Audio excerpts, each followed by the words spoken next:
마태복음 강의 89번째 시간입니다. 오늘은 마태복음 13장 44절부터 46절의 말씀을 가지고 수지 맞는 투자라는 제목으로 함께 나누기를 원합니다. 부제목은 천국은 마치입니다. 지난 겨울과 봄에 한국에는 이 비트코인 때문에 아주 사회에 문제가 됐었죠. 비트코인, 암호화 화폐라고도 하고 가상화폐라고 또 하는데요. 대부분의 투자자들이 젊은 청년들이었습니다. 돈이 얼마 없는 젊은 청년들이 새로운 기술에는 빠르고 또 투자 같은 건 잘 모르니까 한몫 챙기려는 욕심에 자기가 갖고 있는 모든 걸 투자해가지고 피해를 봤죠. 그들은 안정적인 일자리가 없고 또 미래가 불투명하니까 이것으로 내가 이 어려운 시간들을 또 어려운 자기 앞에 있는 인생을 좀 극복해 보리라는 마음으로 비트코인을 샀을 겁니다. 그래서 이들이 피해받고 또 청와대까지 나서서 이 문제를 해결하려고 했던 그런 시절이 있었죠. 글로벌 인터파크에서 투자라는 검색어를 한번 쳐보면요. 투자라는 단어가 들어가 있는 그 책의 제목들이 모두 3,370권이나 나옵니다. 투자라는 단어가 들어가 있는 책들이 그렇게나 많이 있습니다. 그 중에서 몇 가지를 한번 뽑아봤는데요. 제가 한번 책 제목들을 한번 읽어보겠습니다. 무조건 돈 버는 투자, 똑똑한 부동산 투자, 나는 경매로 평생 직장을 찾았다, 단 하루 1시간 주식 투자로 연봉 본다, 땅 투자, 나는 이렇게 1억으로 100억을 만들었다.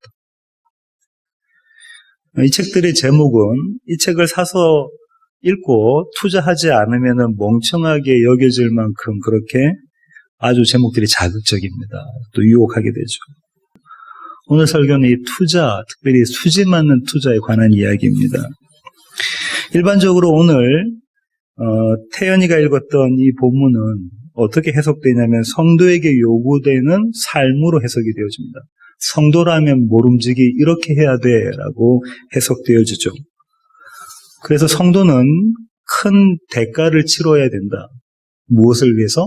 천국을 얻기 위해서는 크나큰 대가를 치러야 한다. 이렇게들 해석되어집니다. 그래서 신학자들은 이렇게들 말을 하는데요. 제가 몇 분의 신학자들의 주장들을 한번 읽어보겠습니다. 마이클 그린이라는 신학자입니다. 천국은 무한한 가치를 지녔다. 따라서 천국을 얻기 위해서는 그 어떤 희생도 치러야 한다. 우리가 가진 모든 것을 드려야 한다. 그랜트 오스본이라는 신학자입니다. 적은 수만이 천국의 가치를 안다. 그들은 그것을 얻기 위해 모든 것을 포기해야 한다. 베어라는 신학자는 이렇게 이야기합니다. 제자도의 비용을 계산하는 사람은 우리가 얼마나 큰 상급을 받는지 결코 이해하지 못하는 사람이다. 투자의 가치를 모른다는 거죠.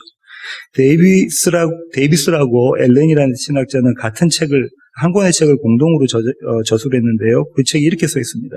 천국은 그것을 찾는 이에게만 열려 있다. 그러니 열심히 천국을 찾아라. 모두가 투자의 법칙으로 오늘 본문을 해석합니다.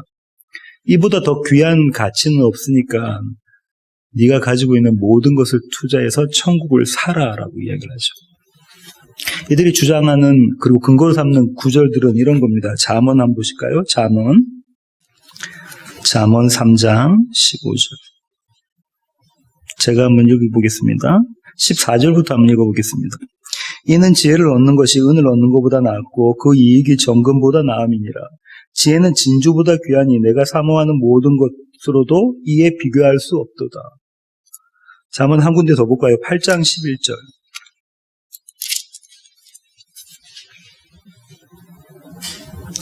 대저 지혜는 진주보다 나음으로 원하는 모든 것을 이에 비교할 수 없음이니라. 지금 잠언서의 기자는 뭐라고 이야기하냐면 지혜보다 더 소중한 건 없다. 금과 은, 진주보다도 더 소중한 건 없다. 여기서 이야기하는 지혜는 천국을 얻는 지혜인 거죠. 그러니 봐, 네가 갖고 있는 건 모든 것 투자해서 천국을 사, 이렇게 해석을 하죠.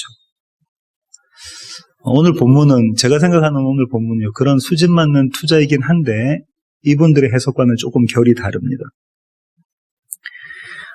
마태복음 13장은 예수님께서 말씀하시는 7가지 비유가 들어있는 장이거든요. 처음에 예수님은 바닷가에서 유대 사람들을 이렇게 모아서 찾아온 유대 사람들 앞에서 무리들 앞에서 비유로 설명을 하시죠. 그러고 난 다음에 다시 집으로 옮기셔서 제자들만 모인 가운데서 몇 가지 비유를 더 드십니다.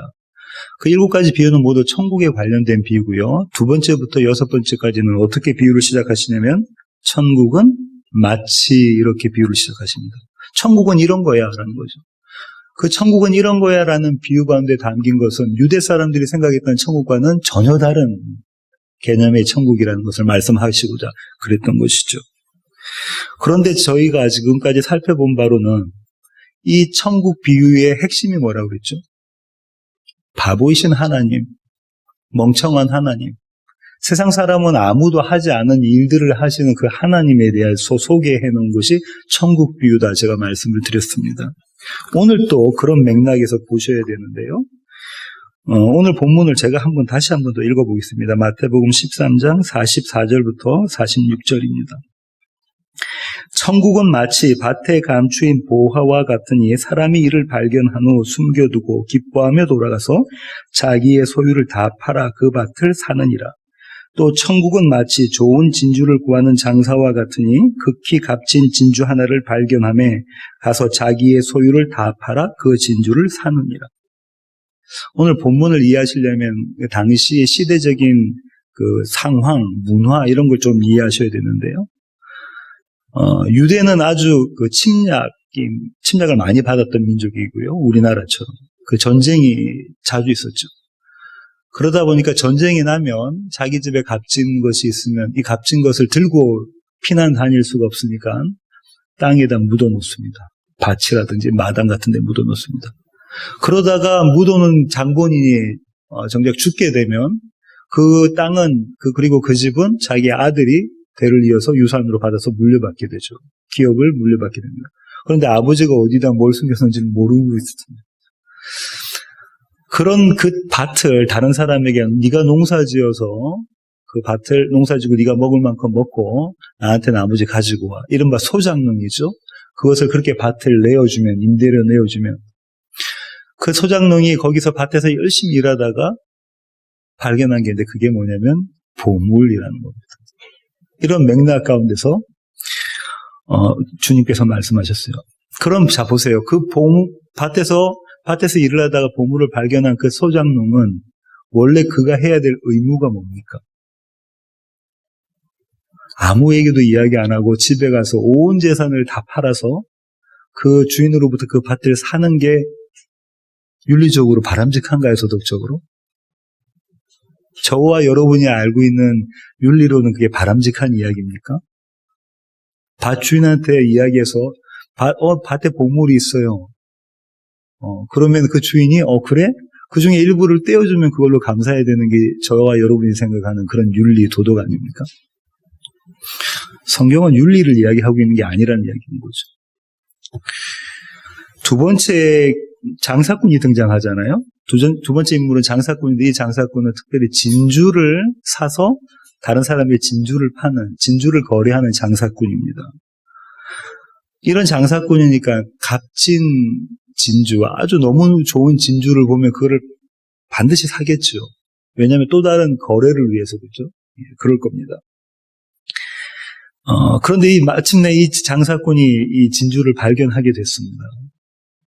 그러면 만약에 요즘 시대 같으면 남편 혼자서 아니면 아버지 혼자서 이 모든 결정을 할 수가 없겠죠. 아까도 광고 시간에 말씀드렸다시피 최 목사님이 이제 개척을 염두에 두시고 물론 하나님께서 또 청빙 자리를 부르신 그쪽으로 가실 수도 있으시겠지만 이런 중대한 결정을 할 때 어떻게 결정하냐면 가족이 모두 모여서 같이 우리 기도해보자 하고 결정을 내리겠죠. 근데 당시 사회는 가부장적인 사회에서 아버지가 결정하면 자녀들은 무조건 따라야 되고요. 남편이 결정하면 아내는 무조건 따라야 되는 그런 시대였습니다. 근데 한번 생각해 보십시오. 아무리 값진 게 있다고 해도 자기가 갖고 있는 전 재산을 다 투자해서 거기다 투자하는 게 바람직한 건가요? 그러다 날리면 어떡해요? 그죠? 그러다 날리면 어떡해요? 한순간에 거지가 되잖아요. 아까 설교 초입에 말씀드린 것처럼 비트코인에 투자한 청년들처럼. 이게 성경적으로 바람직한 이야기입니다. 이런 투자 법칙, 이런 걸 이야기하려고 하는 거예요. 비윤리적이고 비도덕적인 그런 이야기가 아닙니다. 성경은 이 윤리와 도덕에 관한 이야기가 아니라는 것을 여기서도 내포하고 있습니다. 주님께서 이 비유를 말씀하실 때 당시 유대의 사람들은 이런 문화의 배경을 익숙해 있었으니까 잘 알고 있었을 거고요. 마태복음의 1차 독자인 유대인들도 잘 알아들었을 겁니다. 오늘 비유를 한마디로 이야기한다면 오늘 설교 제목에 있는 수지 맞는 투자를 하라입니다. 신학자들의 해석처럼 수지 맞는 투자를 하라인데요. 성경은 한 남자를 소개하는데 이 남자는 이 투자의 법칙을 몰랐던 남자가 있었어요. 그 남자를 성경은 소개하고 있는데요. 한번 같이 보실까요? 마태복음 19장 16절부터 22절입니다. 마태복음 19장 16절부터 22절. 제가 한번 읽어보겠습니다. 어떤 사람이 주께 와서 이르되 선생님이여 내가 무슨 선한 일을 하여야 영생을 얻으리이까? 예수께서 이르시되 어찌하여 선한 일을 내게 묻느냐? 선한 이는 오직 한 분이시니라. 네가 생명에 들어가려면 계명들을 지키라. 이르되 어느 계명이오니까? 예수께서 이르시되 살인하지 말라, 간음하지 말라, 도둑질하지 말라, 거짓 증언하지 말라, 내 부모를 공경하라, 내 이웃을 내 자신과 같이 사랑하라 하신 것이니라. 그 청년이 이르되 이 모든 것을 내가 지키었사온데 아직도 무엇이 부족하오니까? 예수께서 이르시되 네가 온전하고자 할진대 가서 내 소유를 팔아 가난한 자들에게 주라. 그리하면 하늘에서 보화가 내게 있으리라. 그리고 와서 나를 따르라 하시니 그 청년이 재물이 많음으로 이 말씀을 듣고 근심하며 가니라. 주님께서 지금 뭐라고 말씀하시느냐면 주님과 이 부자 청년이 대화를 하잖아요. 부자 청년이 지금 뭐라고 주님께 질문을 했죠? 선생님, 내가 어떻게 하면 무슨 어떤 일들을 하면 선한 일을 하면 영생을 얻을 수 있겠습니까? 천국에 들어갈 수 있겠습니까? 이렇게 질문을 던지죠. 이 부자 청년의 의도는 어떤 겁니까? 자기가 영생을 얻고 싶고 천국에 들어가고 싶은데 선한 일은 주님께서 생각하는 그러니까 윤리적이고 계명적인 선한 일은 이미 내가 다 했습니다라는 걸 가지고 왔죠. 그때 주님께서는 이렇게 말씀하십니다.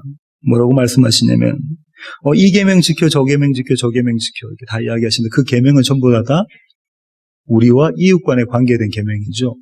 세상에서 생각하는 윤리와 도덕입니다. 그걸 다 지켜. 그러니까 이 부자 청년이 뭐라죠? 예, 선생님 이미 제가 그거를 다 지켰습니다.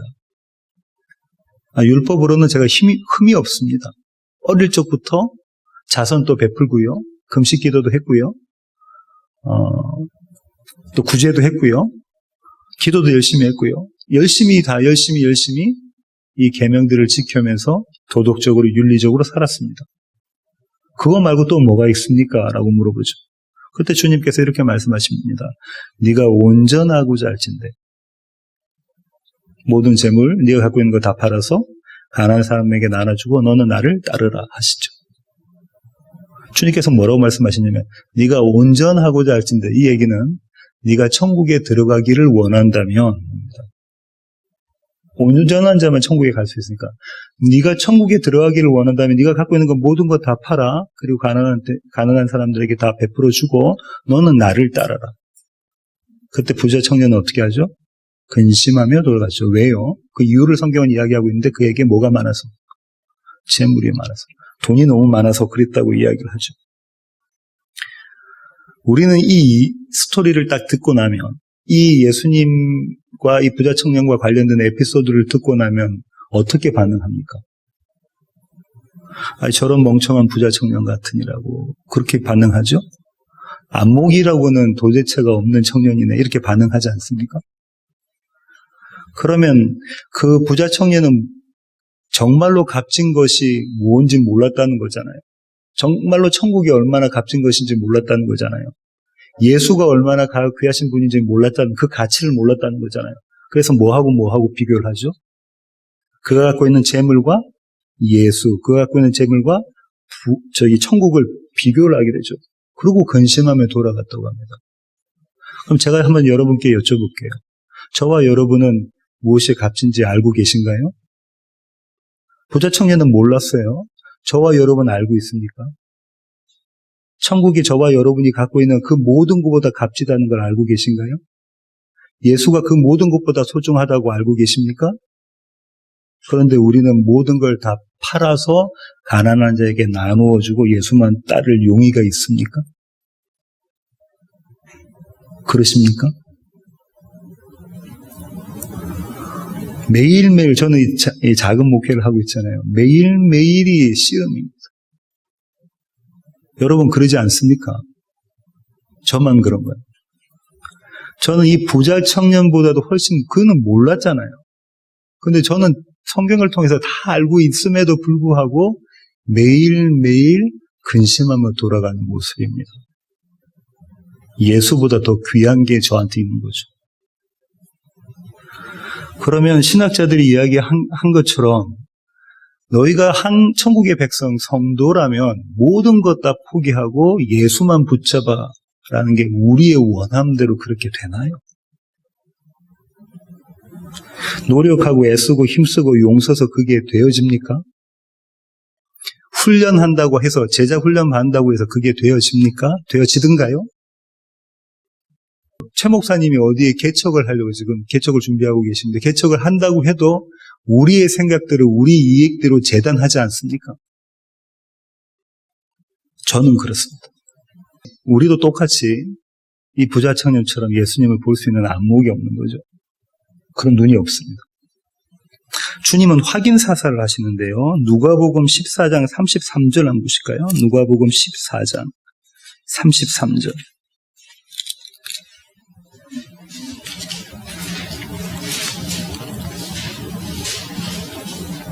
누가복음 14장 33절입니다. 이와 같이 너희 중에 누구든지 자기의 모든 소유를 버리지 아니하면 능히 내 제자가 되지 못하리라. 주님께서 뭐라고 말씀하시냐면요.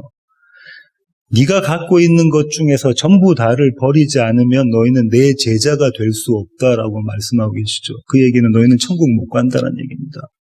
네가 갖고 있는 모든 것 다 버려야 천국 갈 수 있다는 거잖아요. 이게 제자 훈련으로 되어지는 게 아니죠. 잘 생각해 보십시오. 그저 어느 정도의 헌금하고 그저 어느 정도의 봉사 헌신하고 그저 어느 정도의 선교 그저 어느 정도의 무언가를 해서 얻을 수 있는 게 천국이 아니라는 거예요. 다 버리라는 거예요. 다 내어주라라는 거예요. 다 내어주라. 여기서 가지고 있는 전부는 뭡니까? 물론 재산도 되겠죠. 명예, 지위, 자존심, 저와 여러분의 건강, 한마디로 말하면 뭐죠? 나를 내어주라는 거예요. 나. 네가 죽어야 네가 천국 가. 이 얘기입니다. 이런 제자 우리가 되고 싶습니까? 솔직하게 이야기하면 이런 제자가 우리가 되고 싶습니까? 주님께서 이렇게 말씀하셨는데 이런 예수를 우리가 본받고 싶으십니까? 이 일이 가능합니까? 태어나 이 일이 가능하니? 네가 갖고 있는 건 모든 거 다 버려가지고 예수를 따르고 싶어? 이 일이 가능하니? 가능해요?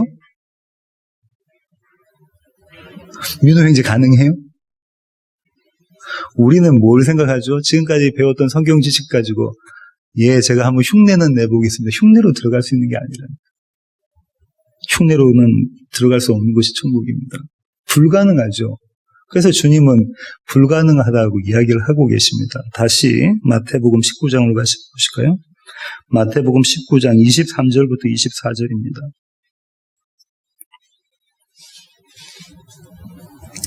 예수께서 제자들에게 이르시되 내가 진실로 너희에게 이르노니 부자는 천국에 들어가기가 어려우니 다시 너에게 말하노니 낙타가 바늘귀로 들어가는 것이 부자가 하나님 나라에 들어가는 것보다 쉬우니라 하시니.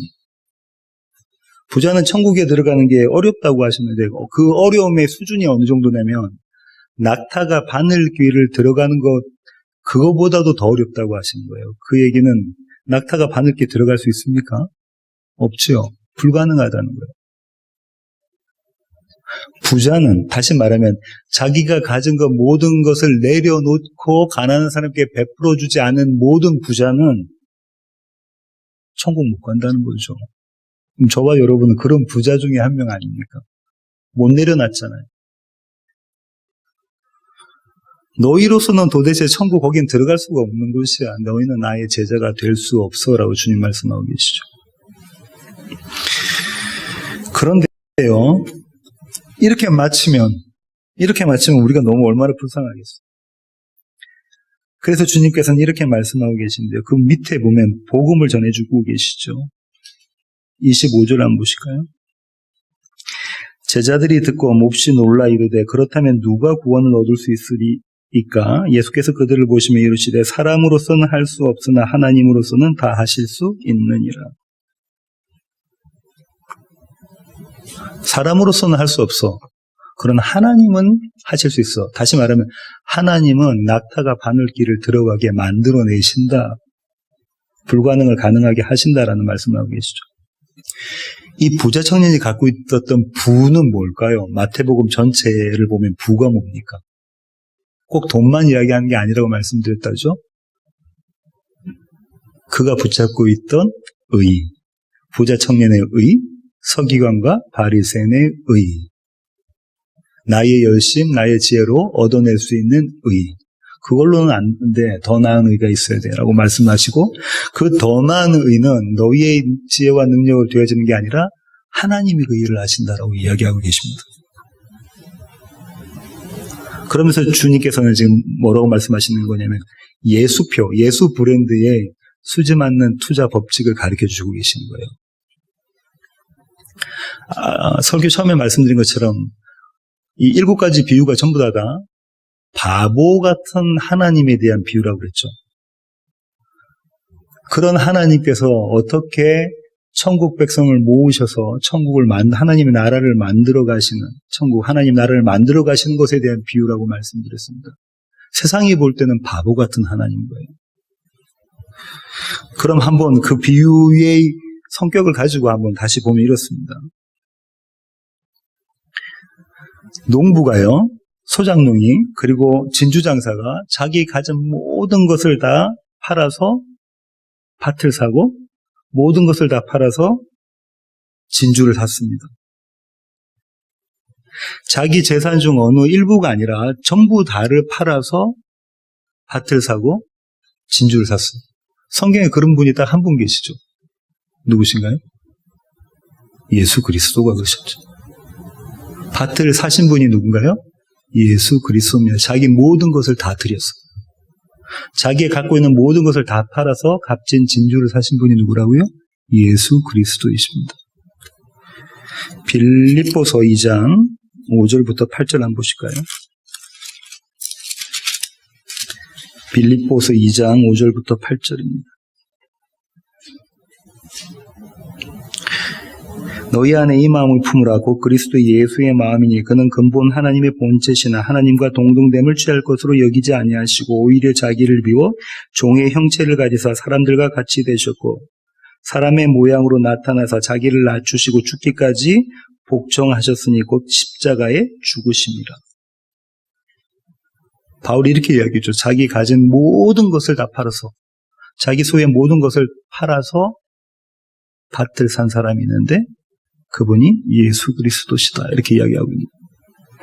고린도 후서 8장 9절 한번 보실까요? 고린도 후서.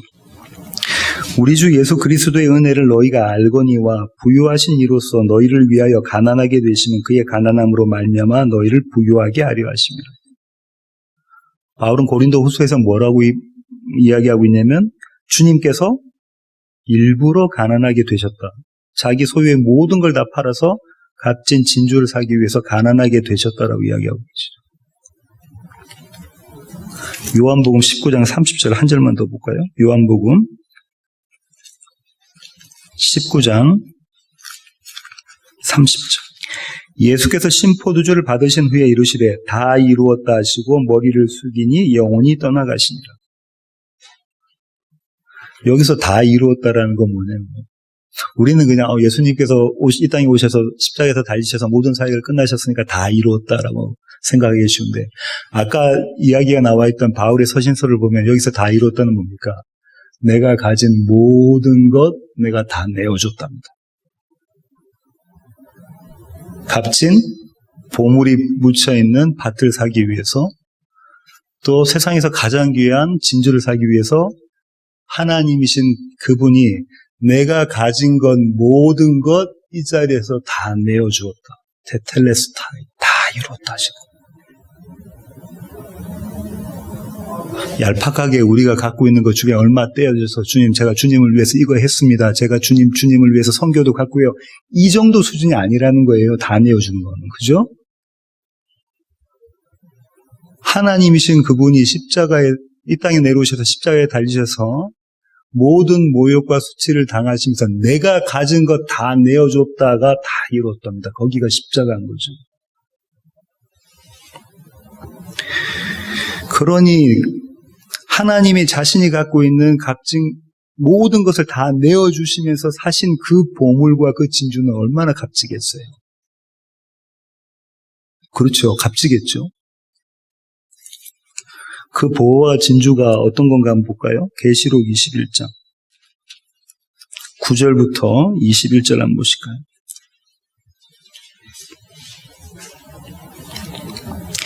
일곱 대접을 가지고 마지막 일곱 재앙을 담은 일곱 천사 중 하나가 나와서 내게 말하여 이르되 이리 오라, 내가 신부 곧 어린 양의 아내를 내게 보이리라 하고, 예수의 신부죠. 교회입니다. 저와 여러분, 성령으로 나를 데리고 크고 높은 산으로 올라가 시온산, 예루살렘 산이라고 하는 하나님께로부터 하늘에서 내려오는 거룩한 성 예루살렘을 보이니 교회입니다. 하나님의 영광이 있어 그 성의 빛이 지극히 귀한 보석 같고 벽옥과 수정같이 막더라. 크고 높은 성곽이 있고 12문이 있는데 문에 12천사가 있고 그 문들 위에 이름을 썼으니 이스라엘 자손 12지파 이름들이라. 동쪽의 셈은 북쪽의 셈은 남쪽의 셈은 서쪽의 셈이니 그 성의 성곽에는 12기초석이 있고 그 위에는 어린 양의 12사도의 12이름이 있더라. 내게 말하는 자가 그 성과 그 문들의 성곽을 측량하려고 갈대자를 가졌더라. 그 성은 네모가 반듯하여 길이와 너비가 같은지라. 그 갈대자로 그 성을 측량하니 12,000 스타디온이요 길이와 너비와 높이가 같더라. 그 성곽을 측량함에 144 규빗이니 사람의 측량 곧 천사의 측량이라. 그 성곽은 벽옥으로 쌓였고 그 성은 정금인데 맑은 유리 같더라. 그 성의 성곽의 기초석은 각색 보석으로 꾸몄는데 첫째 기초석은 벽옥이요, 둘째는 남보석이요, 셋째는 옥수요, 넷째는 녹보석이요, 다섯째는 홍만호요, 여섯째는 홍보석이요, 일곱째는 황옥이요, 여덟째는 노곡이요, 아홉째는 담황옥이요, 열째는 비치옥이요, 열한째는 청옥이요, 열두째는 자수정이라. 그 12문은 12진주니 각 문마다 한 개의 진주로 되어 있고 성의 길은 맑은 유리 같은 정금이더라.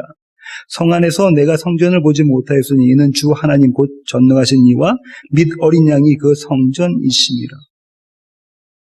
새 예루살렘과 성전을 이야기하고 있죠. 거기서 보석과 진주가 등장합니다. 오늘 비유에 보석과 진주가 등장하죠. 이 보석들은 어디에서 나왔죠?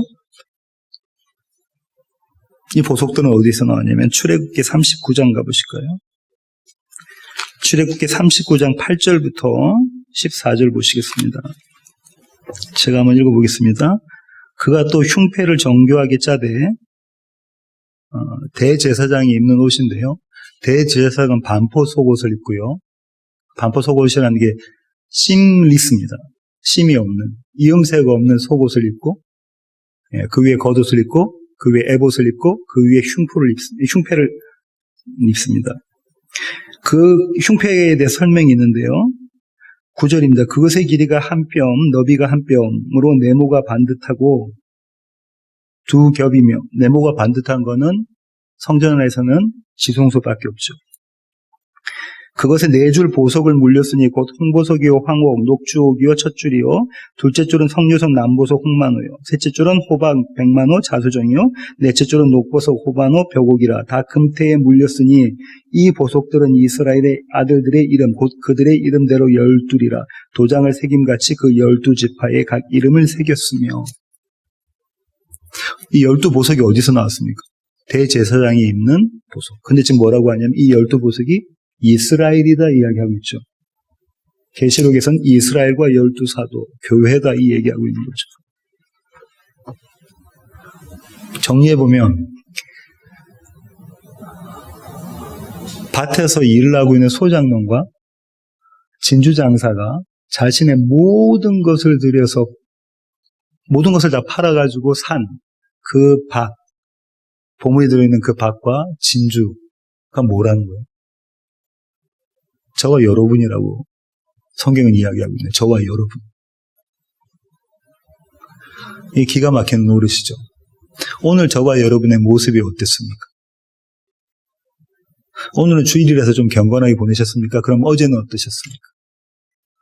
그제는 어떠셨습니까? 하나님이신 그분이 자신의 모든 것을 십자가에서 다 이루었다라고 말하실 정도로 그렇게 모든 것을 다 내어주시고 바꿀 만한 가치가 있는 겁니까? 투자는요, 어떻게 해야 되냐면 최소한 본전은 챙겨야 투자가 되는 겁니다. 그죠?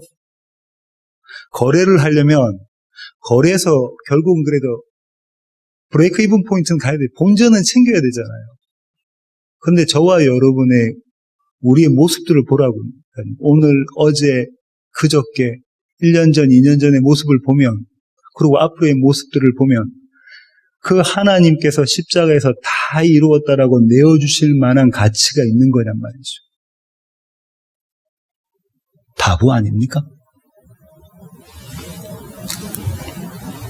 기가 막힌 거래죠. 우리 주은이도, 어린 주은이도 하지 않을 그런 투자이고 거래입니다. 투자의 상식이 전혀 통하지 않으시는 분이 주님이시죠. 그런데 그 주님께서 얼마나 투자에 열심을 갖고 계시냐면요. 그리고 어떤 마음가짐으로 그 투자를 하시냐면요. 호세아 3장 1절부터 5절 한번 보실까요? 호세아 3장 1절부터 5절입니다. 여호와께서 내게 이르시되 이스라엘 자손이 다른 신을 섬기고 건포도 과자를 즐길지라도 여호와가 그들을 사랑하나니 너는 또 가서 타인의 사랑을 받아 음녀가 된 그 여자를 사랑하라 하시기로 내가 은 15개와 보리 한 호멜 반으로 나를 위하여 그를 사고 그에게 이르기를 너는 많은 날 동안 나와 함께 지내고 음행하지 말며 다른 남자를 따르지 말라. 나도 내게 그리하리라 하였노라. 이스라엘 자손들이 많은 날 동안 왕도 없고 지도자도 없고 제사도 없고 주상도 없고 에봇도 없고 드라빔도 없이 지내다가 그 후에 이스라엘 자손이 돌아와서 그들의 하나님 여호와 그들의 왕 다윗을 찾고 마지막 날에는 여호와를 경외함으로 여호와와 그의 은총으로 나아가리라. 지금 어떻게 하고 있냐면 호세아가 자기 아내 고멜은 자기를 버리고 나갔죠. 세상 사람들이 더 좋다고, 문 남성들이 더 좋다고 그렇게 나간 여인을 그 여인의 몸값을 지불하고 데리고 옵니다. 그죠? 은 15냥과 보리 한 호멜 반은 은 30냥이죠. 그 은 30냥을 주고 데리고 오죠. 이 여인이 또 집을 또 뛰쳐나갑니다. 또 데리고 옵니다. 또 뛰쳐나가고 또 데리고 오죠. 하나님의 열심, 예수 그리스도의 사랑이 여기 담겨져 있죠. 누가복음 15장을 보시면요. 찾지 마시고요. 누가복음 15장을 보시면 세 가지 비유가 나오죠. 저와 여러분이 익히 잘 알고 있는 비유가 나옵니다. 첫 번째가 100마리 양 중에 잃어버린 한 마리 양을 찾아서 떠나는 한 남자 이야기가 있죠. 두 번째는요. 결혼을 앞두고 있는 한 여인이 결혼의 증표로 있는 드라크마가 있는데 10드라크마인데 그 중에 한 개를 잃어버렸어요. 램프 불을 켜고 빗자루 쓸면서 그 한 드라크마를 찾으려고 애를 쓰고 힘을 쓰고 있는 모습이 보이죠. 그 비유의 마지막 클라이막스에 가서는 어떤 비유가 등장합니까? 아버지가 잃어버린 아들을 찾아내시는 비유가 등장하죠. 이 비유에 대해서는 제가 여러 번 설명을 드렸기 때문에 여기서 더 말씀드릴 필요는 없을 것 같은데요. 다 뭐 지금 하고 있냐면 하나님이 당신의 사랑과 열심으로 당신의 백성들을 잡아오시는, 끌어오시는, 당신께 붙잡아오시는 그 그림이 여기에 그려져 있습니다. 십자가 사건은 영단번에 저와 여러분의 구원을 이룹니다. 근데 그것이 우리 가운데 어떻게 적용되면요. 매일매일 십자가 사건이 저와 여러분 앞에 있어야 됩니다. 나는 이제 구원받아서 끝났어. 이제는 하나님을 위해서, 예수님을 위해서, 교회를 위해서 열심으로 섬길래. 내 밖에 예수인 거죠. 내 안에 예수가 계시면 날마다 우리로 하여금 우리의 죄인됨을 고백하게 하시고 오직 예수 그리스도만 붙잡게 하시는 거죠. 저는 성경에서 가장 수지 맞는 투자를 한 두 여인을 소개해 드리는 것으로 설교를 마치려고 하는데요. 성경은 이 여인들만큼 수지 맞는 투자를 한 여인들이 없다고 소개하고 있습니다. 마가복음 14장 3절부터 9절입니다. 마가복음. 예수께서 베다니 나병 환자 시몬의 집에서 식사하실 때에 한 여자가 매우 값진 향유 곧 순전한 나드 한 옥합을 가지고 와서 그 옥합을 깨뜨려 예수의 머리에 부니 어떤 사람들이 화를 내어 서로 말하되 어찌하여 이 향유를 허비하는가? 이 향유를 300데나리온 이상에 팔아 가난한 자들에게 줄 수 있었겠도다 하며 그 여자를 책망하는지라. 예수께서 이르시되 가만두라. 너희가 어찌하여 그를 괴롭게 하느냐? 그가 내게 좋은 일을 하였느니라. 가난한 자들은 항상 너희와 함께 있으니 아무 때라도 원하는 대로 도울 수 있거니와 나는 너희와 항상 함께 있지 아니하니라. 그는 힘을 다하여 내 몸에 향유를 부어 내 장례를 미리 준비하였느니라. 내가 진실로 너희에게 이르노니 온 천하에 어디서든지 복음이 전파되는 곳에는 이 여자가 행한 일도 말하여 그를 기억하리라 하십니다. 저 여러분이 너무나 잘 아는 이벤트 그 에피소드다, 그죠? 여기서 나와 있는 300데나리온은 1년치 연봉입니다. 저와 여러분 1년치 연봉을 팔아가지고 교회에 헌금하시나? 1년치 연봉입니다. 이 구절을 누가는 좀 더 자세히 설명하고 있는데요. 누가복음 7장 36절부터 한번 보실까요? 누가복음 7장 36절부터 50절까지입니다. 한 바리새인이 예수께 자기와 함께 잡수시기를 청하니 이에 바리새인의 집에 들어가 앉으실 때에 그 동네에 죄를 지은 한 여자가 있어 귀신 들려서 창녀질을 한 여자라고 신학자들은 이야기합니다. 예수께서 바리새인의 집에 앉아 계심을 알고 향유 담은 옥합을 가지고 와서 예수의 뒤로 그 발 곁에 서서 울며 눈물로 그 발을 적시고 자기 머리털로 닦고 그 발에 입 맞추고 향유를 부니 예수를 청한 바리새인이 그것을 보고 마음에 이르되 이 사람이 만일 선지자라면 자기를 만지는 이 여자가 누구며 어떠한 자 곧 죄인인 줄 알았으리라 하거늘 예수께서 대답하여 이르시되 시몬아 내가 내게 이를 말이 있다 하시니 그가 이르되 선생님 말씀하소서. 이르시되 빚 주는 사람에게 빚진 자가 둘이 있어 하나는 500데나리온을 졌고 하나는 50데나리온을 졌는데 갚을 것이 없으므로 둘 다 탕감하여 주었으니 둘 중에 누가 그를 더 사랑하겠느냐. 시몬이 대답하여 이르되 내 생각에는 많이 탕감을 받은 자니이다. 이르시되 내 판단이 옳다 하시고 그 여자를 돌아보시며 시몬에게 이르시되 이 여자를 보느냐? 내가 내 집에 들어올 때에 너는 내게 발 씻을 물도 주지 아니하였을 때 이 여자는 눈물로 내 발을 적시고 그 머리털로 닦았으며 너는 내게 입맞추지 아니하였을 때 그는 내가 들어올 때로부터 내 발에 입맞추기를 그치지 아니하였으며 너는 내 머리에 감람류도 붓지 아니하였을 때 그는 향유를 내 발에 부었느니라. 이러므로 내가 내게 말하노니 그의 많은 죄가 사하여졌도다. 이는 그의 사랑함이 많음이라. 사함을 받은 일이 적은 자는 적게 사랑하느니라. 이 여인이 왜 그랬다고 하죠? 주님께서 이 에피소드에서 왜 이렇게 비싼 향유 자기가 가진 모든 것을 바쳤다고 하죠? 그가 죄인이라는 걸 깨닫고 그가 받은 것이 은혜라는 것을 깨달았다고 그러죠? 한 군데만 더 보겠습니다. 요한복음 12장 1절부터 8절입니다. 요한복음 12장 1절부터 8절.